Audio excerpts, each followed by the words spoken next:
అమ్మ మరి మూఢంలో చేయి తగిన పనులే ఉన్నాయంటారు? మూఢంలో చేయతగిన పనులు అంటే కొన్ని తప్పనిసరిగా ఈ సమయానికి చెయ్యాలి అని నిర్దేశించినవి కొన్ని మనకి ఉన్నాయి. అవి ఏమిటంటే పిల్లవాడు పుట్టిన తర్వాత జాతక కర్మ అనేటువంటిది, అంటే మనం పురుడు స్నానం అయిన తర్వాత చేసేటువంటి శాంతులు అలాంటివి ఉంటాయి కదా, అవన్నీ ఏంటంటే తప్పనిసరిగా 11వ రోజు చెయ్యాలి అనేటువంటి నియమం ఉంది. ఆ రోజు చెయ్యాలి. ఒకవేళ ఆ రోజు ఎలాంటి అననుకూల పరిస్థితుల్లో చేయలేకపోతే అప్పుడు మాత్రం మూఢంలో చేయకూడదు. తర్వాత మళ్ళీ మంచి ముహూర్తం పెట్టుకుని మాత్రమే చెయ్యాలి. ఆ తర్వాత అన్నప్రాసన, సీమంతం. సీమంతం అంటే బిడ్డకి, వాళ్ళకి కడుపుతో ఉన్నటువంటి స్త్రీకి ఏ నెలలో చెయ్యాలి అనే నిర్దేశం ఒకటి ఉంటుంది. ఎందుకంటే కడుపులో బిడ్డకి అక్కడ ఆశీర్వచనం, గర్భిణీ స్త్రీకి గర్భస్థ శిశువు కూడా 10 ఆశీర్వచనాలు చేయాలి. ఇది కూడా ఒక వైదిక కర్మలాగా చేస్తారు. పూర్వకాలం అయితే హోమం కూడా చేసేవాళ్ళు. అందుకని అది నెలలు నిండిపోయిన తర్వాత 3వ అయ్యేదాకా మరి బిడ్డ పుట్టకుండా ఉండదు కదా. అవును, అందుకని తప్పనిసరిగా చెయ్యాలి. అందుకని ఇలాంటి కొన్ని తప్పనిసరిగా ఈ సమయంలో చెయ్యాలి అని నిర్దేశించినటువంటి కార్యక్రమాలు ఏ ఉన్నాయో అవి మాత్రం చేయవచ్చు. ఓకే, మాకు కాలర్ లైన్ లో ఉన్నారు, భవానీ అనే కాలర్, మాట్లాడదాం. హలో. హలో, నమస్కారం అండి. నమస్కారం అండి. ఓకే, భవానీ పేరు మీద రిజిస్టర్ చేసుకున్నారు కదా? అవునండి. ఒకసారి బర్త్ డీటెయిల్స్ కన్ఫర్మ్ చేసుకుందాము. 22 జూన్ 1991 సాయంత్రం 7 గంటలకు పుట్టారు, మహబూబ్ నగర్ లో. అలాగే పెళ్లి అదే మీరు రిజిస్టర్ చేసుకున్న సమస్య, పెళ్లి ఎప్పుడవుతుందా అని తెలుసుకుందాం అనుకుంటున్నారు. మేడం తో మాట్లాడండి. నమస్కారం అమ్మా. నమస్కారం మేడం. చెప్పండి అమ్మా. మా అమ్మాయిది ఇది నక్షత్రం అది చెప్పారు కదా మేడం. మా అమ్మాయి పెళ్లి ఎప్పుడైతుంది, ఎక్కడికి వెళ్ళి వస్తారు, ఆమె భవిష్యత్తు బాగుంటుందా? భవిష్యత్తు బాగుంటుంది. ఆమె నక్షత్రం స్వాతి నక్షత్రం అమ్మా. ఆ తర్వాత స్వాతి నక్షత్రం 3వ పాదం, ఆమెది తులారాశి, ధనుర్లగ్నం. 2013 మే తర్వాత అయ్యేటువంటి అవకాశాలు ఉన్నాయి ఈ అమ్మాయికి. ఇప్పుడు కాదా మేడం? ఇప్పుడు వెంటనే అంటే చేస్తే మే లోపల అవ్వాలి. ఈ మే లోపల చేయగలరా మీరు? చేసేటువంటి చేతిలో సంబంధాలుంటే తొందరగా కుదుర్చుకొని చేసేయండి. కానీ కొన్ని ఆటంకాలు ఏర్పడేటువంటి అవకాశాలు కూడా ఉన్నాయి. ఎందుకంటే చంద్రుడితో పాటు ఇక్కడ శని కూడా ఉన్నాడు, గోచార శని కూడా ఉన్నాడు. కాబట్టి తొందరగా ప్రయత్నాలు ముందుకు సాగకపోవచ్చు.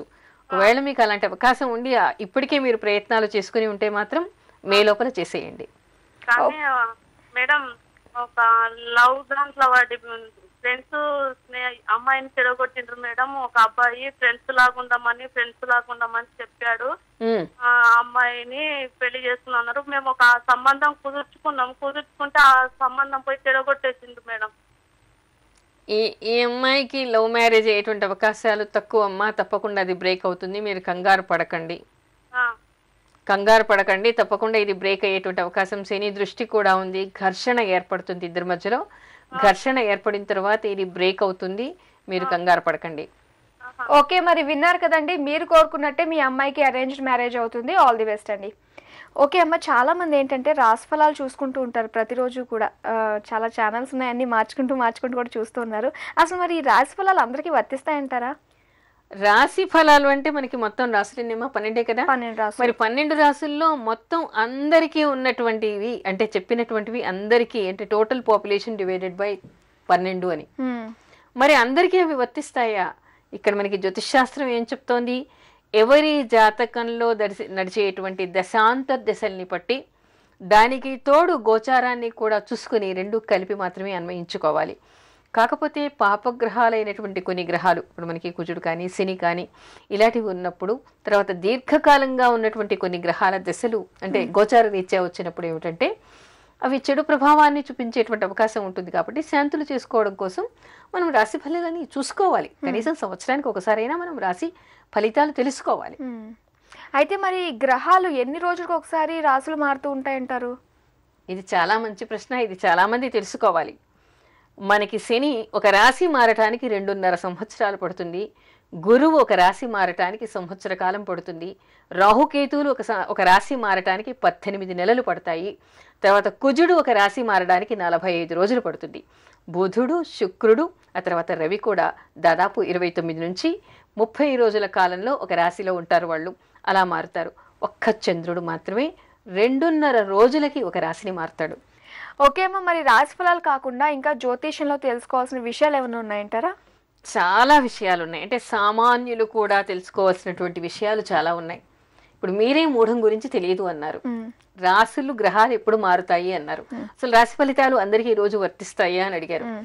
ఇవే కాకుండా కొన్ని నక్షత్రాల మీద కానీ, కొన్ని సమయాల మీద కానీ, కొన్ని రాశుల మీద కానీ, కొన్ని పనులు చేస్తున్నప్పుడు దోషాలు కానీ, అంటే వివాహం కంటే ముందు ఎలాంటి దోషాల గురించి తెలుసుకోవాలి, ఎలాంటి పరిహారాలు చేయించుకోవాలి, తర్వాత వాస్తు గురించి కానీ, ఇలాంటివి అనేకం. అసలు జ్యోతిష్శాస్త్రం అనేటువంటిది ఒక మహాసముద్రం. అయితే అందరికీ లోతుల్లోకి వెళ్లాల్సినటువంటి అవసరం లేకపోయినా జీవితంలో వాళ్ళు నష్టపడకుండా, కష్టపడకుండా ఉండటానికి కనీసమైనటువంటి కొన్ని విషయాలు తెలుసుకోవాలి. ఒక బిడ్డ పుట్టింది అంటే బాలారిష్టాలు ఉన్నాయా, దానికి బాలారిష్టాలు ఎలా ఉంటాయి, ఎలాంటి పరిహారాలు చేసుకోవాలి, ఇలా ఒక్కటి కాదు చెప్తూ పోతే అనేక విషయాల్ని. అసలు నిత్యం మనం చెప్పుకునేవి అవే కదా. అవును. అందుకని బోల్డని విషయాలు, బోల్డని అపోహలు ఉన్నాయి. ఆ అపోహలన్నీ తొలగించుకుంటే మానసిక వ్యధ తగ్గుతుంది, కష్టాలు నష్టాలు తగ్గుతాయి.